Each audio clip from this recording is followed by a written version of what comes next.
मासी। रंजू बहन की बहू सृष्टि बहुत संस्कारी थी। दोनों सास बहू बड़े प्यार से रहती और मिलजुल कर घर का काम करती थी। पर ये बात कईयों को तो अच्छी लगती, लेकिन कई लोगों को तो जलन का कारण बन गई थी। एक दिन सृष्टि से मिलने उसकी सहेली घर आती है। अरे सृष्टि, तू तो बड़ी अच्छी लग रही है।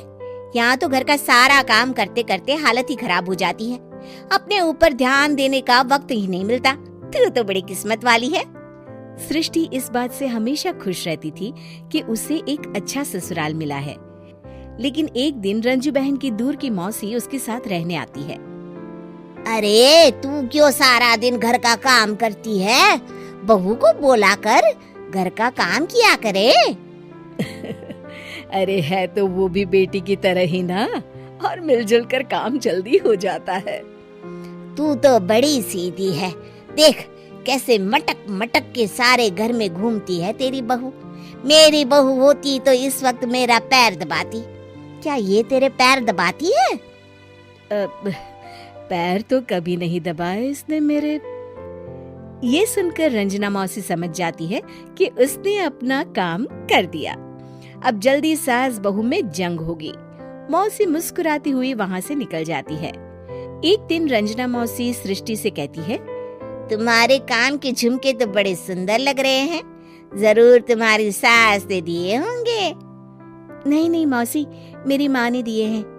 अच्छा, फिर तेरी सास मुझे क्यों कह रही थी कि ये झुमके उसने तुम्हें दिए हैं? उसे झूठ नहीं बोलना चाहिए था। वैसे तुम्हारी सास ये भी कह रही थी कि तुम्हें खाना बनाना नहीं आता, तभी उस बेचारी को सारा दिन तुम्हारे साथ काम करने के लिए किचन में लगना पड़ता है। ऐसी तो कोई बात नहीं है, मुझे खाना बनाना नहीं आता। अरे मैंने तो खुद उन्हें खाना बनाना सिखाया है मौसी। रंजना मौसी वहाँ से चली जाती हैं। किचन में सृष्टि खाना बना रही होती है कि तभी उसकी सास वहाँ आ जाती है और वो कहती है, आज मेरे पैर में बहुत दर्द है, खाना तू ही बना ले।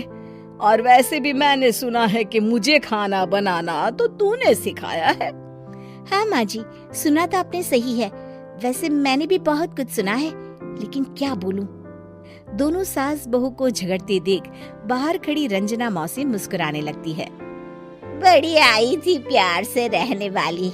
इन्हें कोई बताए सास कभी माँ नहीं बन सकती और ना ही कभी बहू बेटी। शाम को रंजना मौसी सृष्टि को बुलाती है। अरे सृष्टि बेटा, जरा एक कप चाय तो दे दे। मौसी, चाय आप माँ जी से ही ले लीजिए, मैं किचन में पैर भी नहीं रखूंगी। वैसे भी मुझे कहाँ आता है चाय बनाना। तभी वहाँ रंजू आ जाती है। वो सृष्टि की बात सुन लेती है। हाँ हाँ बहू रानी, तुझे तो कुछ नहीं आता। रंजना, तो तू एक काम कर, तू ही चाय बना ले। और हाँ, सृष्टि को भी चाय दे देना। इसे क्या लगता है ये चाय नहीं बनाएगी तो क्या हम चाय नहीं पिएंगे?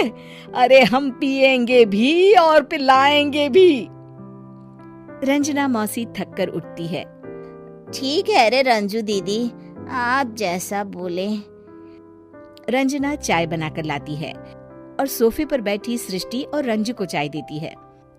अच्छा, मैं थोड़ा मंदिर तक जा रही हूँ, रात में देर हो जाएगी आने में।